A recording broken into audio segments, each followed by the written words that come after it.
Hello and welcome to the Carbitrage Podcast, episode 216. I'm Eric Berger, joined as always by my co-host Ryan Sinitsky. Hi, sir. Hey. We are outdoors, which is kind of strange. Yeah, and live at the auto show. And it's really weird actually hearing our intro. Like, it kind of threw me off. I got used to, hearing our intro. I only ever hear it when I go back and listen to one of the episodes just to make sure that it went through okay. Yeah, but I mean, I'm not, used to, I usually hear the intro, and then I just go on and do my thing while I listen to our podcast to make sure I'm not, a complete lunatic. It's amazingly well mastered. I feel like the quality kind of takes a cut when we throw it onto iTunes and Spotify, but yeah, it was nice to hear. Yeah. But anyway, like you said, we're back at the Minneapolis-St. Paul Auto Show. They invited us back to podcast live once again, but there's a couple changes. Yes, we are outside and not at the convention center, which is actually, I'm not going to lie, I like it. Me too. This is better than truck country for sure. Yeah, because we're not truck people, so it was my entire commentary last time was me making fun of trucks, I think. Well, and crossovers, because they had a lifted Atlas in there as well. Yeah, it's some just nonsense. But, I mean, so yeah, it's really cool. Plus, this time they provided me with beer, a Grain Belt Northeast, which I am going to drink. And I have a bottle of water, because I picked the worst delicious. Possible month to not have any beer. Yeah, you really did. But they did offer me one for the record. Yeah, that's true, but you chose not to because you're a man of your word. But. You were going to say I was a little B. Yeah. And that's totally fine. Anyway, we'll touch on the venue a little bit more and the show itself as we get into topics. But first, I want to briefly touch on our Patreon page, patreon.com/Carbitrage. On this open-ended content support mechanism for content consumers like you to support content producers like us, you'll find 2 open-ended levels of support on there, and that will get you a free koozie, some merch, and also access to our Discord, which is very lively, in addition to being able to provide us some topics. We have both podcast and podcast koozies because we have the original podcast. Yes. We have the podcast with the screwed logo. Yeah. We have the black and white good podcast and the color good podcast. I really think we should just keep all of our koozie designs going, as an ongoing joke for just go back to the good company and ask them to screw them up on purpose. Could you make this exact one as it is, where it says Prodcast? I even kind of like the butchered black and white logo. It looks good. I actually kind of like it. I'm not mad about it. I did bring a Sharpie, so if somebody wants an honorary Prodcast koozie, they can come. They are welcome to come get one from us to keep their beer cold. In fact, I should be using one on my bottle of water. But anyway, let's get into topics real quick. Sounds good. You have the first one. Yes, I do. So it's actually a carryover from our last episode where I mentioned briefly that I had made the dumbest decision I've ever made as far as aftermarket car parts. That is a big claim from you.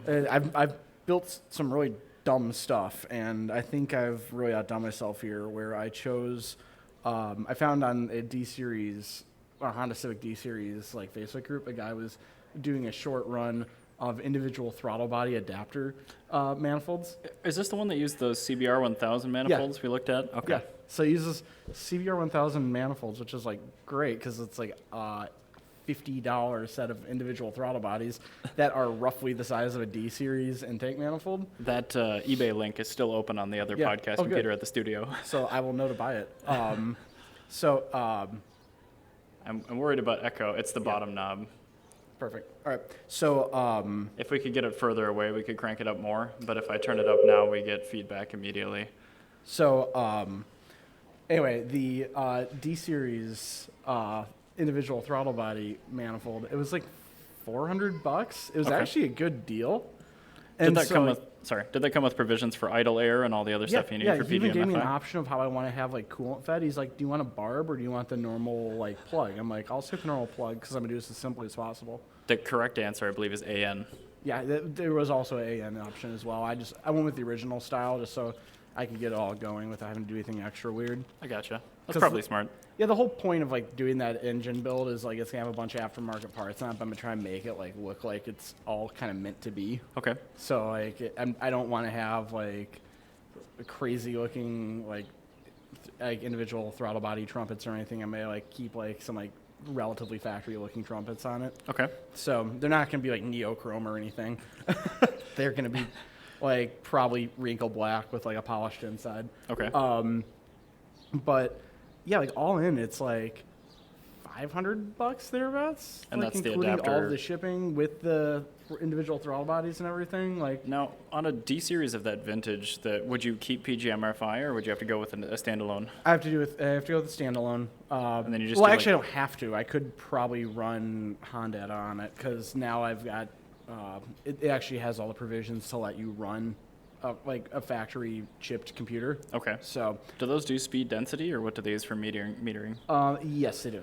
Nice. They don't have like an actual like flap like map sensor or manifold airflow sensor. Yeah, but yeah, no, they use speed density, which is really nice. They've always done that. So like yeah, it's got all the provisions, but just to make things easier and so I can just make sure that everybody can do it, I'm probably gonna run like the cheapest AM Infinity that you can get. So Are those like $1,000? yeah. Okay. That's So not bad. basically, I'm gonna be spending about $1,500 to make an extra 12 horsepower.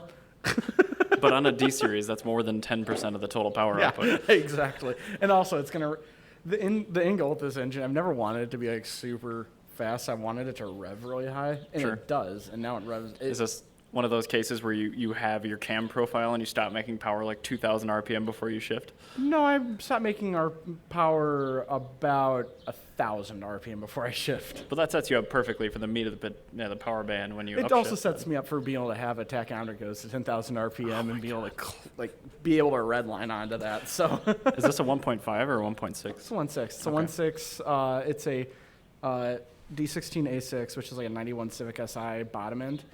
Okay, right. And some blueprinted to factory specs. Don't you have Then like a Z5 or Z6 head on it? it's got a Y8 head. So I Y8, got okay. because the Y8 has a slightly smaller combustion chamber. Okay. So yeah, I got a Y8 head for like super cheap. And back when I worked at MA Performance, I had them build this because it was originally going in the CRX like 5 years ago, 7 years ago. It was a long time ago. But then it just like kind of did nothing because Hondas constantly get stolen. And if like unless it's something really dumb that I want to build, I'm not going to put any money into a Honda.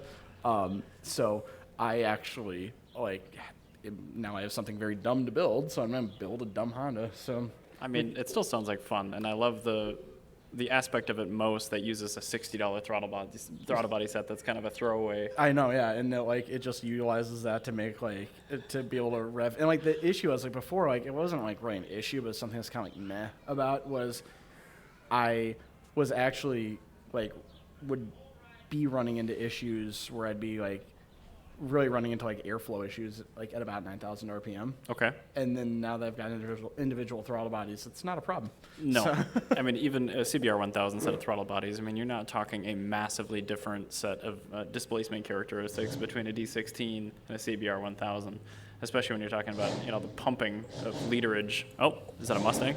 Oh God. Everyone. I'll wait till he's done. That is a really tasteless Cobra. It is. And It's like red and silver. Did Oh, he? It is looks he like going to run over pedestrians? It looks like he chromed the license plate. It is like Area. a heck blend that But is it's chromed. It's Awesome, that's- absolutely terrible Nothing says tasteful like a chromed heck window. on a convertible Mustang GT. But yeah, so like on the Civic, because I was originally building that, and then like every one of my friends had their Honda stolen. I just literally didn't do anything with it. I have a bunch of really cool parts that are now vintage parts for it. Okay. Because I bought all these parts like 10 years ago. And so I got like a Osaka JDM, like super rare extended rear wing. I've got my Mugen MR5 wheels. Are those off of your CRX? Yeah, I was running Okay. the CRX for a little bit. I do like those. Yeah, they're really good wheels. But yeah, I just saw you a bunch of like just random little bits and pieces. I think I have a UK Civic VTI instrument cluster. What does that get you? It gives me I think it's a 9,000 RPM tachometer factory with a 160 mile per hour Imperial speedometer. Oh, nice. Yeah. So. Does it have the... and orange lights. I was going to say, it probably also has like a completely screwed up fuel sender range. No, it's totally normal, but yeah, because like everything else they kept the same on the VTI for the UK. So like the fuel sender and everything, it all like works from like whatever country it's from. What I really want is I wanted something like from Greece or somewhere, so I'd have some goofy character for the E and the F. Like I was really actively looking for one for a long time. I was like, I either wanted, because I know in in Russia, they used acrylic. So a Russian one would be really cool. The Greek one uses Greek characters. So it actually uses writing, because like German vehicles, they almost always just use an icon for something. Well, they as use the E idiot and the F, but Okay. it's a different character instead of like what we have. So like if it's like acrylic, it'd be like a backwards, like sideways H or something. Is it the R with like 3 lines through it? Yeah, in Russia? exactly. Like it'd be some goofy character. So At least it's not number of liters. that's one of my favorite things about like building old Hondas. I kind of like forgot about that. Is that there's just so many factory weirdo parts that were from around the world. Where it's like I think if you And they're plug and play. Yeah, and like if you took the like number of variants of Civics in the world and you made one of each of them in every color that was available, you'd have more individual Honda Civics than you would actually have people on Earth. And so there's like combinations that just don't even exist. You might be right, because multiplication and logarithmic curves are pretty intense, but Yeah, at the same time, it's that like is a literally what it bold is. claim. It's just a bunch of like weird like That's like 7 billion variations. yeah. There's a lot of variations For of like post-COVID, factory like parts. 6 billion. And it's like a lot of the things like because you could get options on like these early 90s Hondas and these like mid 90s Hondas from the Honda Access catalog that like really rivaled that of like muscle cars like back in the 60s, or like Honda Access. Like I've just seen there's so many things like you go on Google or eBay, you type in Honda Access EF and you see all sorts of bananas things. That's AXSES. Yeah.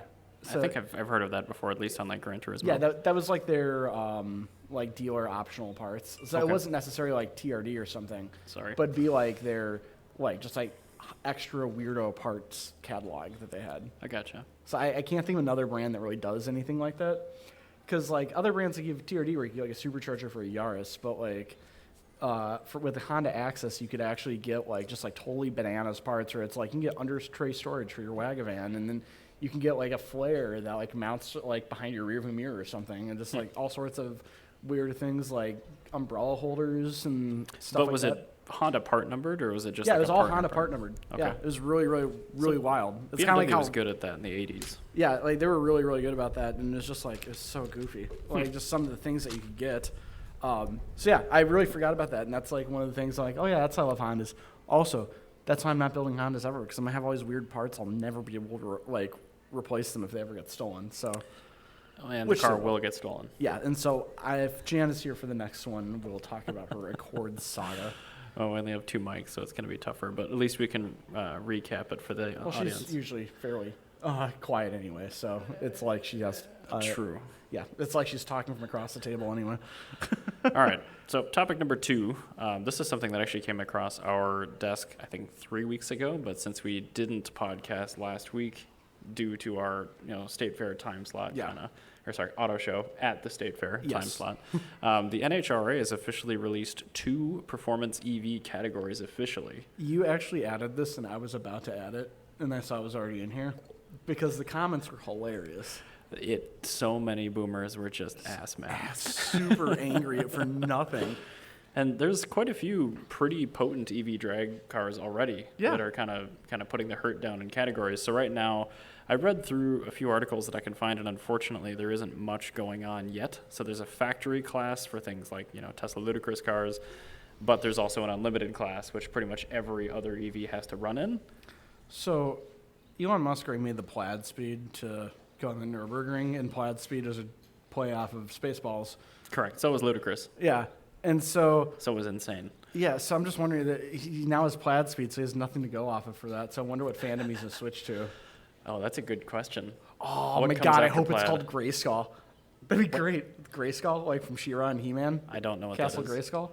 Also, you should get closer to your mic. Castle Grayskull. I've never seen He-Man. Or She-Ra. I don't know what that is. It's like girls He-Man. It's actually better than He-Man. I know the character, like I could place it in a lineup, but I beyond have the power. And then like She-Ra says, for the honor of Grayskull. I don't watch Anyway, TV. I'm 100% confident that Elon Musk will call his drag car the like Grayskull. Well, Perfect. He is a troll. I know he is. It's perfect. Okay.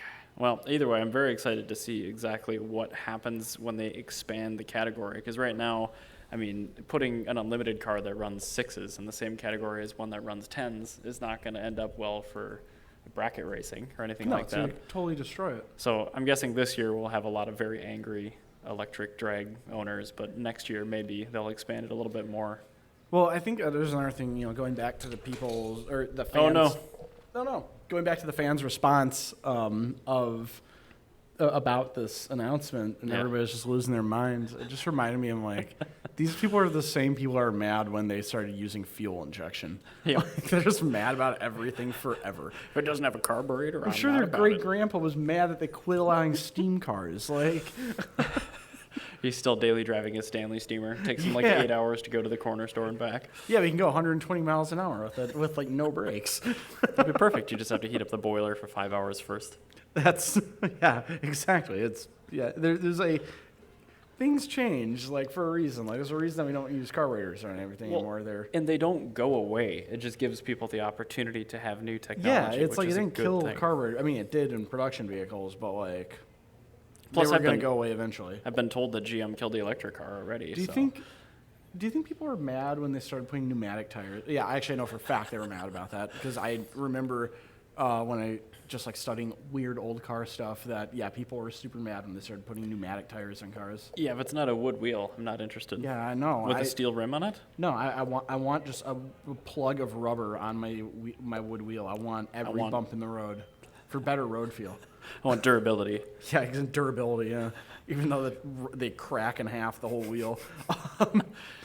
So anyway, I'm going to move on from this because, that's wonderful. I think that if you're not a fan of EV drag cars, I think you're just sorry that time happens. Like, it is what it is. They're not taking away your top fuel. You're okay. Correct. Like, you're still going to have other vehicles. You're just going to have an additional class, so you're okay. Plus, let's be honest, wearing earplugs at a drag strip is not the most fun thing in the entire world. I don't wear earplugs at drag strips. Well, you should. I just deal with it. Fine. Well, I used to go to heavy metal concerts. I already have tinnitus, so. Isn't it pronounced tinnitus? Yeah, it's a cruel mistress. All right, fine.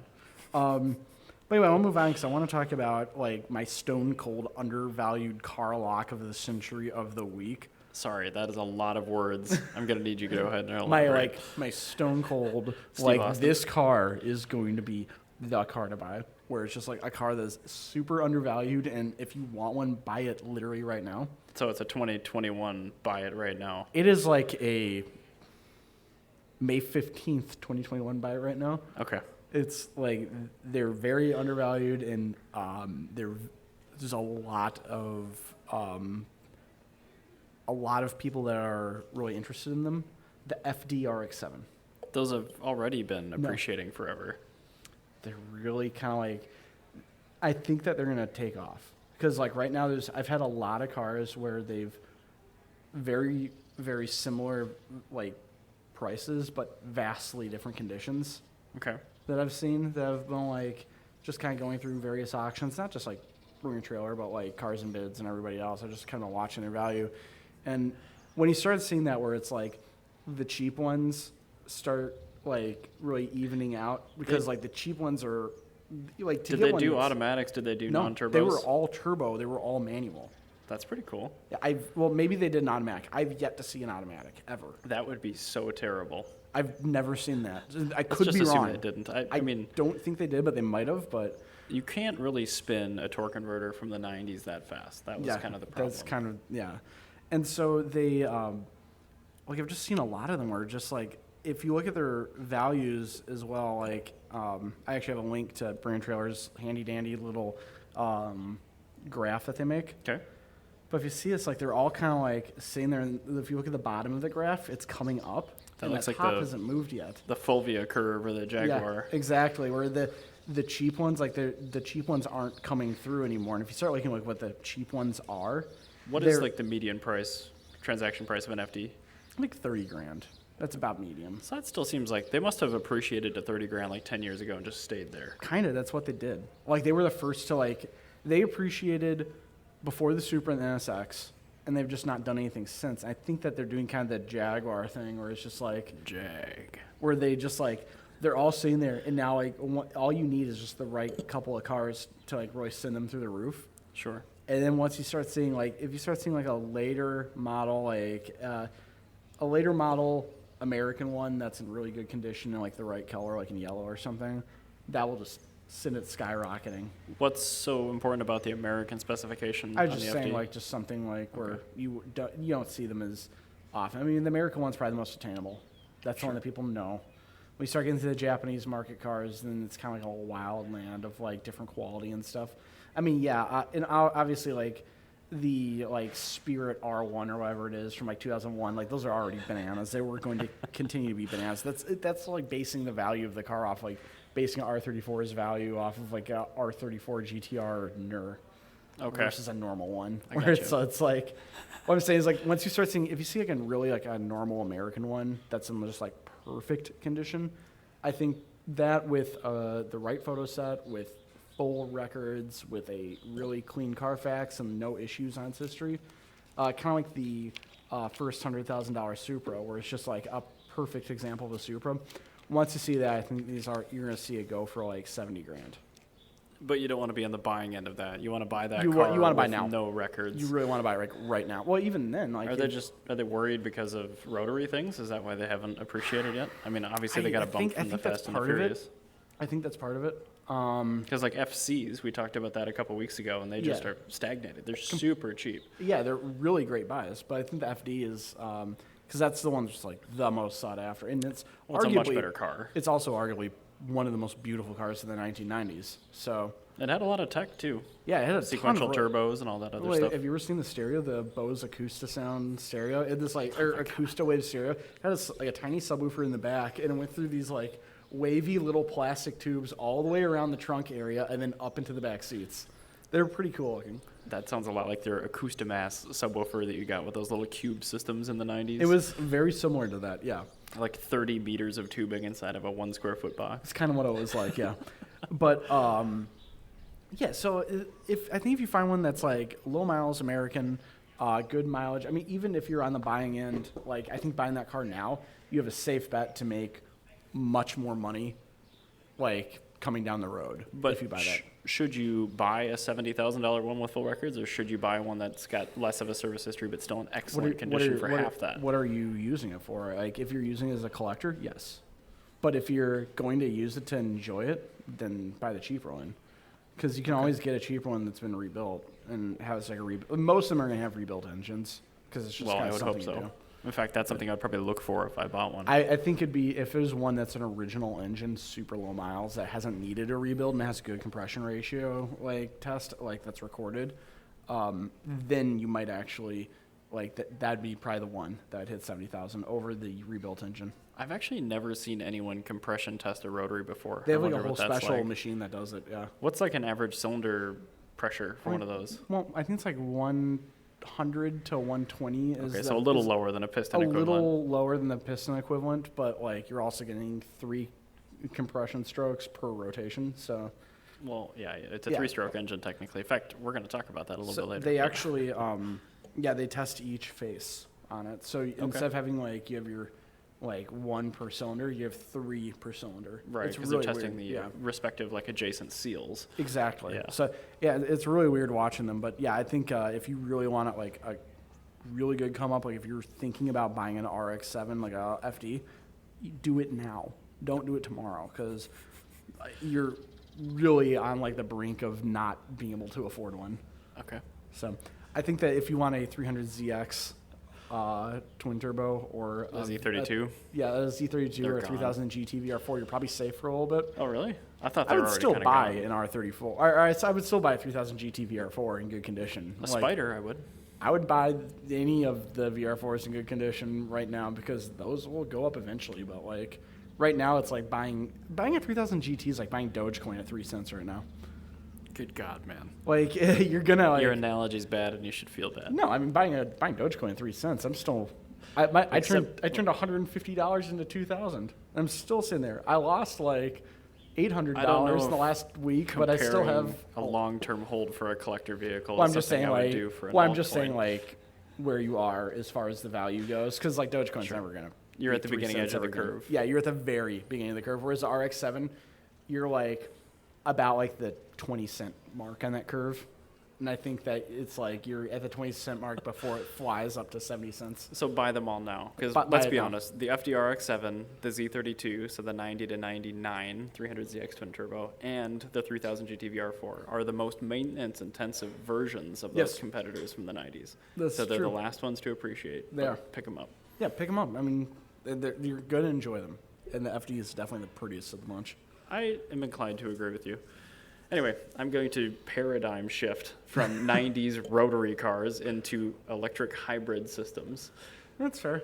Well, actually, I mean, they were thinking about using a rotary for a hybrid, like gas, like range, or something like that. Well, they're super compact. In fact, the BMW i3 was supposed to have a rotary in it, but they were worried about oil consumption, so they ended up going with a little 2-cylinder motorcycle engine instead. Imagine the look on like all the random Karens' faces who buy. Excellent.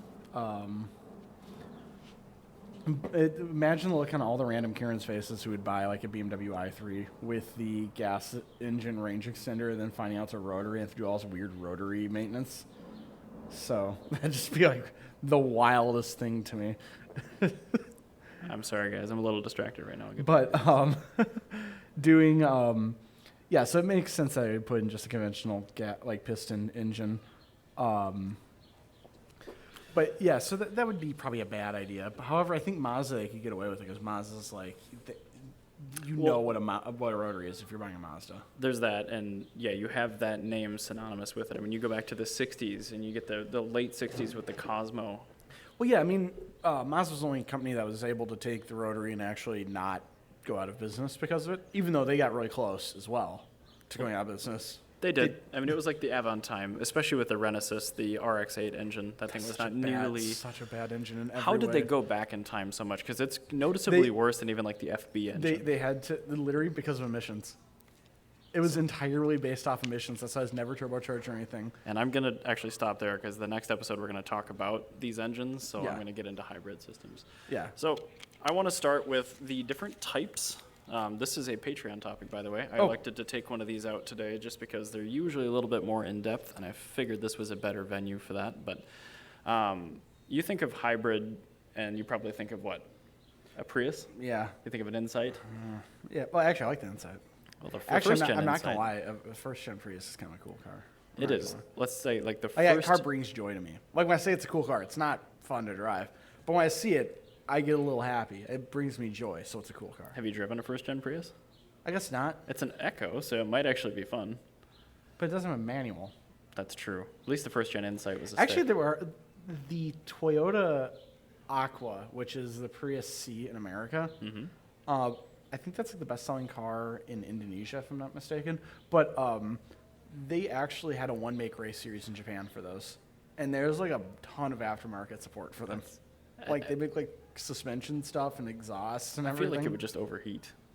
No, the they battery did. system. They did quite good because like the engine usually when The you're engine and wide open- transmission are fine, but there's no way you're getting any benefit from the hybrid system Probably on a not. racetrack. Probably not. But I mean, like they had like a racing series with them and everything, and like they did fairly decently because they were just light and nimble, and it was just Toyota using their Toyota suspension technology that they do from like all their cool cars they used to make and put it into a very not cool car. But Again, anyway, it was a knowing that transplant exists, chassis. it makes me almost like if I could ever find a Prius C for like super cheap, I'd totally put like an HKS exhaust on it and like They sound Tanabe. so bad because they're Oh, Atkinson they're cycle. awful. They're awful. Awful. Which, sounding. again, we'll talk about next episode, but I'm going to try to keep the digressions off here. So I think of, I think of a second-gen Prius when somebody says hybrid, and Yeah. that's not high praise. So we're talking a 2005 to like 2009. You don't really think of like McLarens No. and stuff, which is like what hybrids are now. Exactly, and that's a really good point, the McLaren, because it's kind of like, that's a through-the-road system, where it has, the front axle is completely driven by electricity, and the rear is driven by either an electric motor and or combustion power. So that is an example of a parallel hybrid system, whereas something like a first-gen Chevrolet Bolt is a series hybrid. So if you were to think of like a diesel locomotive where your electric is fully hooked up to a generator and has that's a no parallel, yeah. physical motivation. You know, it's funny. I used to think of like parallel hybrids. No, that's a as- series. Oh, that's a series. I used to think of parallel hybrids as being like the more boring of the two, but like They now- are. Yeah, well, Because it's a Prius. Okay, so the Prius is the It has a mechanical connection between the engine and the wheels. Oh yeah, that's what it is. I learned all this in auto tech, and I was very busy not caring. That's kind of why I'm covering it, because it is actually interesting. Yeah. But Well, it's interesting now, but it's like when I was in auto tech, I was way too busy playing my like NES simulator with like some racing game from Japan. and this in auto tech, and when we were in high school and early college years, hybrids were still in their pretty early time, and people Horrible. driving them I were. didn't want to hear anything about them. Well, it's too bad. I'm going to tell you anyway. Oh no, Who? that's Dan Balto. Yeah, I know it's Dan Balto, but I have headphones on, so I can't hear him. So anyway, It's really difficult not swearing while doing this because like, now I've got a microphone, and people hear me. so I have to far he's consciously doing think. very well. I'm very proud of him. Yeah. So anyway, the second generation Volt actually was like the only series of vehicle I can think of that had multiple generations, and they switched from a parallel to a series or vice versa. That sounds very GM. It is, and I Because think they actually did it because of customer feedback. I was just saying it's just very GM because they would totally just like have some massive change in their vehicle and just retain the same name. And the beauty is the second gen Volt lasted for like 2 years too, and they put all this R&D effort.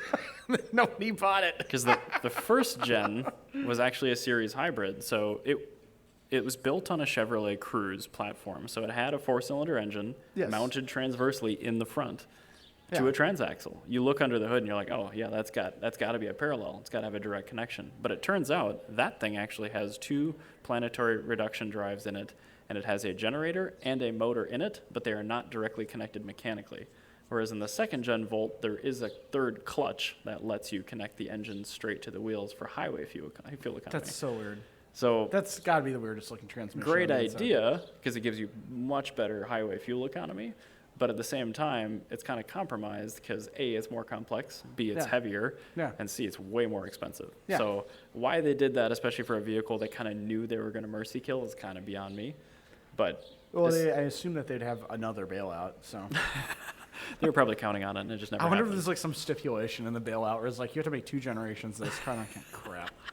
Well, and the You have to Bolts- spend so much money on R&D in this car, and they'd like already basically done. It's like, all right, we have like 80% of our R&D budget for these 2 generations, so you have to dump into one car. And they just like dump it into like the last gen. And they're like, all right, cool, now I can kill it. I feel like they just had a budget and they had to waste the rest of the money. I think that's honestly, it was something along those lines. So I've kind of covered the Volt there. I want to talk about, there's 2 different main types of hybrid as well. Ones we've been talking about so far are plug-in hybrids, so PHEVs. But Priuses were mild hybrids. So typically a mild hybrid's a non-plug-in. It's just got a nickel metal hydride or lithium battery in it. And all it can do is charge from regenerative braking or from the motor generator. So it can pull power in from the gas motor or in from your brake system, but it can't actually pull from the grid. It can't just like operate on the electric motor. It can't like charge like an EV, and then once you're out of EV juice, switch over to gas. Right. Typically, they don't have an all-electric mode because their accessories can't be driven off of just the electric system. So I've noticed with PHEVs, it's like, namely the Mitsubishi Outlander is the one I see the most because it's probably the cheapest or something. Which is a good example of a series hybrid. Yeah, but I always see them just parked on the side of the road, and people never plug them in. I've seen like maybe 2 in my entire life plugged in to anything. And that's unfortunate because like it's actually got a pretty good battery pack. And honestly, never using gets that used. just for regen is kind of a bummer. So I wonder how long the battery works on like because I wonder if like you can get just like a totally cheap like clapped out Outlander like PHEV where the engine's just totally blown out because like the person just didn't do any oil changes ever, and now the like every cylinder's oval board and just all the oil like just blows through. Yeah, like all the oil just blows on top of the piston. I wonder if you can just get that and just plug it in every day and just drive like a normal vehicle. You should be able to. Obviously, you'll have a lot of warnings. Yeah. But But I think that's going to be the future of very cheap EV ownership. It's going to be some clapped out PHEV. For plug-in hybrids, I agree, because typically those will have an AC-driven air conditioning compressor, so alternating current-driven air conditioning. I know there's 2 ACs there. They will have a resistive heater, so you don't need engine coolant to heat the cabin, and they'll have electric power steering as well. Yeah, so a mild hybrid would need an engine to run. Something like the Outlander can do with just a battery. You know what you could also probably do is if you have like say, probably I'm thinking like 30 years down the line when like gas engines are just impossible to live with. I wonder if you just like remove the gas engine part and just put in an additional battery. Well, you could do that, or you could put in an additional electric drive line and hook it all together, because you can already buy aftermarket motor electronics. Yeah, it's true. 3-phase motor controllers, battery management systems, batteries. So yeah, I think we've talked about this in the past. Well, I just think because the gas engine's effectively a range extender on the PHEVs. So if like you just replace the gas engine with additional batteries, it's like then you're fine. A FEV or PHEV is such a non-committal decision. You want an electric car, but you refuse to do it. Exactly. So I really have mixed feelings about this. I've always had a problem with them because of that, but now I'm thinking about it. I'm like, actually, this is, kind of makes sense, I guess. Some of them, if you have like a 15 kilowatt hour battery or something like 30 miles of usable plug-in range, that's fine. You know what it reminds me of? It's like getting a early diesel Volkswagen that also has like a 2-cylinder gas engine in the back for like, I don't want to have to smell diesel all the time, so I have a gas engine as well. It's just like, why do you even have this? Like, why'd you buy the diesel? Like, just buy the EV. Please tell me that doesn't exist. No, it doesn't. Okay, but I mean, like, I feel like that's what it reminds me of. Is it just seems like you just, I don't really want to deal with this, but I want to say I have it. Are you saying that they're engineering around a problem that doesn't exist? Yes, okay. It's exactly that. It's exactly what PHEVs are. But I mean, like at the same time, hey, when their engines are totally clapped out, now you have a totally fine EV that's never been used. I think the FEV is going to be a great donor for EV conversions because they do have pretty beefy electric motors. Yes, I think so. They have pretty cheap battery packs that are not necessarily big enough for a full-on EV conversion. But if you could buy maybe 2 of them. Didn't the Toyota Highlander had a EV, hybrid version? Mm-hmm. Yeah, the Highlander did, the RX400, the RAV4. Have you ever seen the Highlander EV? The rear drive unit? Yeah, the rear drive unit. They're super cool. They're only 75 horsepower, but they're really cheap. Yeah, and they're super cheap and they're really compact, and I think that's like a great donor for EV swapping, like light old cars. Yeah. Light cars. Just like you have a Mini, you want to make it EV. There you go. Do you have like a Morris Minor? Oh, yeah. A Morris Minor would be a perfect example. What a terrible car. But actually, they're very fun. They have a racing pedigree, weirdly enough. I did not know about until I was playing Forza. I realized that all these weird rally lights you can put on it, and I looked it up, and they actually have an extensive racing pedigree. I just think of Junkyard Wars, that old UK TV show, whenever I hear the term Morris. But yeah, I'm familiar with those. They have a Toyota engine code, but yeah, it's like we're talking $150 for one of those drive lines. Yeah, so it's a perfect example of these like PHEVs and just HEVs in that case being donors for future swaps. So I guess you're right. Yeah, I guess I shouldn't have disdain for PHEVs. I should talk more soccer moms into buying them so they can just like totally wear out the gas engine and I'll have a perfectly good EV to swap in at some point. Yeah, because screw e-waste. Who cares? I mean, also another example of perfect vehicles, like old Subarus. True. Because like my Subaru GL10 was like the maximum Subaru performance in 1986 at 110 horsepower. So if you ran two. If you run 186 horsepower like hybrid Toyota Highlander unit, you're having the same amount of horsepower as like a normal trim level like Subaru GL. But now you have like 3 times as much torque. So it's still going to feel like a rocket ship, and you're still going to not overpower the braking system. Actually, that's a perfect swap. I still think you should run 2 of those motors in an old Subaru. That'd be cool. Oh, I just run the one. Like, just put it in the back. Drive? Yeah, just run it in the back, rear-wheel drive, and then take the engine and put a battery pack there. The differentials in those units are kind of weak. I mean, it's really, the car weighs 2,000 pounds, dude. I know, as long as you're not like overclocking the motor, which I know is the wrong term for that. I don't think you would. I think you just pop it in and you go. You have a 185 series tire. You're gonna blow that tire off the road immediately as soon as you step on that gas. Maybe. So you can do a burnout in it. You can have an EV. You can do it cheap, and like why am I even putting an LS into my Subaru? Why don't I do that? Well, it's not too late. I've already kind of committed mentally. I think I might end up buying another, like, maybe I'll get, like, a 70s, like a Brat or something, and do that. I think it'd be cool. I think just do the Civic first. I'm more interested in the throttle. No, it's a Civic. Civic is first.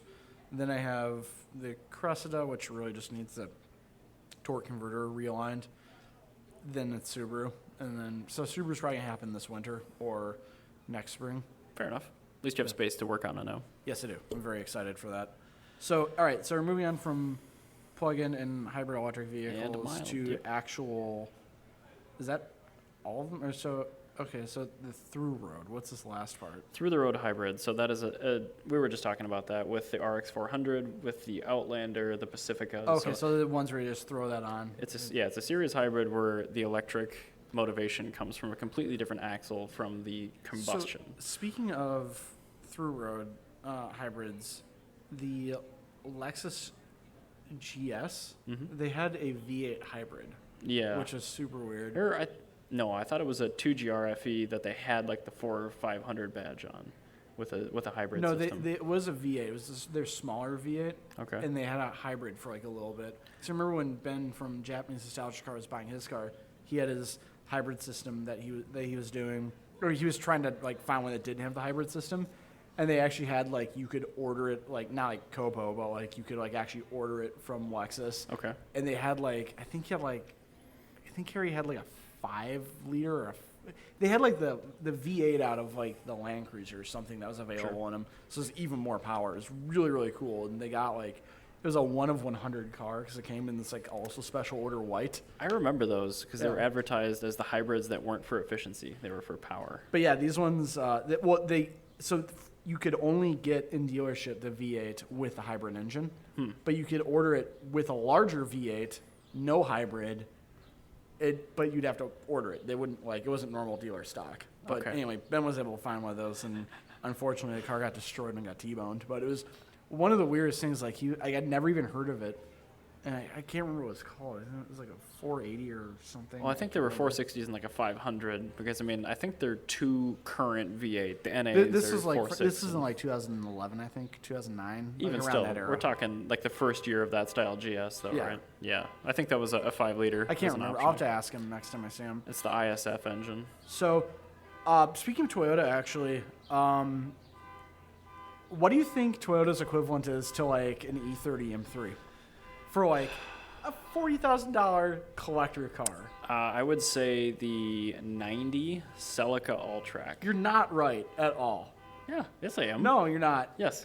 Click on the link that's in the notes because it is absolutely not that. It is like the last of the V8s for an AE86. It is the last good AE86 GTS. No, this is no. Because the All-Track has a racing pedigree. Okay. It's worth about the same Doesn't amount matter. of money. Doesn't matter. This is a cool car. No, it doesn't matter. This is like a standard E30. This to Toyota enthusiasts is more sought after than whatever Celica you're thinking of. Yeah, but this has no racing pedigree. The A86 GTS doesn't have a racing pedigree? No. Yes, Not- it does. not like It's the got All-Track. a much better racing pedigree than the Maybe in All-Track, Japan. actually. No, like worldwide in touring car racing. It's actually got a touring car record. I'm going to need to see this evidence. If you look up A86 in one. On my garbage iPad? No, thank you. We're not going to do that on the iPad. But no, the A86s do have a racing pedigree. And plus, the later drifting. I love that all of these had 4-spoke wheels. Yes, they only came with 4-spoke wheels or hubcaps. But yeah, this one sold for $40,000. For A86. That's the thing is. We're talking about an 85 Toyota Corolla. So what it is 85 is the first year A86 U.S. market, completely unmolested, in really, really, really good condition. How many miles? Let's see here. 112,000. Irrelevant. It's an A86 GTS. There are more Ferrari Enzos in the world than there are unmolested AE86 Corollas. Okay, here's a question for you. Are there more unmolested AE86s or yellow Honda Civic hatchbacks that haven't caught on fire? AE86s, because the other one's just a number is 0. But like this is like, I would venture to say there's under 100 of these left in that condition. In this country or worldwide? Worldwide. Wow. That's why I'm saying, like, when I say this car is like the equivalent to the BMW E30, where it's like how sought after this car is, like, yes, the Celica, whatever, it's better, okay, cool. But also so is the MR2. Nobody cares. The A86 is the one that you really want. This even has rust on it. Yeah, I know. But it's like more or less amazing. good. I understand just how rare this is because of its condition and how much it sold for. Yeah, it sold for $40,000. And so if you're wondering what the previous record was, it was $25,500 with no rust, but also no clear coat left. This was a clear coat paint job in '85? Yeah. That's impressive. Very, very nice. A clear coat red, for those of you that don't know, was not like technically possible until pretty recently. Yeah, they were. It was a really advanced car for a time. I mean, if you don't know, if you're not like a super Toyota fan or mild Toyota fan, or you should if be. you can't fog a mirror, what makes that car special is it's got the 4AGE, which is a 1.6 liter Yamaha cylinder head, dual overhead cam, 4 valve per cylinder, 4-cylinder that made 116 horsepower, which doesn't sound like a whole lot, but when you say this is made spicy. 116 horsepower of a 1.6 liter engine, and it was designed in the 70s. And also, It look at what put this into car production weighs. in 1983 in the MR2. Then makes that a very spicy engine. Especially when you're hauling around a whopping 2,000 pounds. Yeah, that car like weighs 2,000 pounds wet, like That's curb weight. with people in it. I think. It's a very, very lightweight car. It's got live rear axle. It's got independent front suspension. I guess I do have to say that since it's got a live rear axle. But front disc, rear drum, like it's a totally normal car. But what they did is they perfectly balanced it, and they had a huge aftermarket for them because they were coming off of the previous E70 generation Corolla, which was popular, but then this just blew it out of the water, and it was the last rear-wheel drive Corolla. Mm-hmm. And yeah, so they actually did have like a really good racing pedigree. With N1 racing, with touring car racing, they also did a lot of rally racing for lower levels, so not like Group B, obviously. Sure. But I think it's like called Group C or something, was like for your normal car thing. But it actually did really well in rally. But then it really exploded during drifting, and from initial D, and they went from being like bananas expensive or bananas sought after, but like still affordable, to completely unbelievably expensive. I remember when, like in 2009, you could still get them for like $1,500 for like a really crappy one. I saw one that was misadvertised as a Camry for $500, and I called the lady, and it was the rustiest car in the world I've ever seen. I'm like, I'll be there with $800 right now. She goes, it's driving away as we speak, and I yelled at her. I was mad. I told her it wasn't actually a Camry. I told her it's an A86, and that car is worth. You put a zero behind your price point, even and that's for what the car is one. worth. Yeah, I mean, and like running like your seat was coming out of the floor, but like it was worth it. It's an A86. It still is a running 4AGE. Oh no, that was a 4A carburetor. Oh, or a 3, I think is what they're called. so not even a GTS. No. Oh no, a 3E. Yeah, I can't remember what it was called, but yeah, it was a carbureted engine. It was a SR5.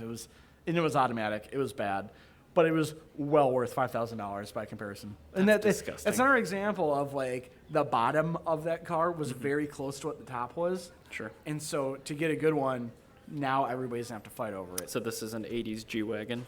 Yeah, kind of. Yeah. Okay. Or like 80s, the FD RX7. It's just like coming back to earlier. It's just I think you probably missed the boat on these though. yes. I think that you could probably try to think of the best way to buy a 6 right now. The best way to do it is to get a. Are they cheap in any part of the world? No, they're expensive everywhere. You can get like a pretty crappy one in Japan and bring it to America. I think you'll be okay. If you can find one that's like mildly modified, you're not getting anything collectible. That's any affordable vehicle at this point. But it's like trying to buy an E30 right now. Like, what would be the best way to buy an E30? It's like you get one that's mildly modified. Maybe. No, you buy a 4-door automatic 87 325i. Well, I should say E30 M3. Oh. How do you? The best way to buy an E30 M3. You buy a track car and you try to convert it back over time. It's kind of what I do with the A86.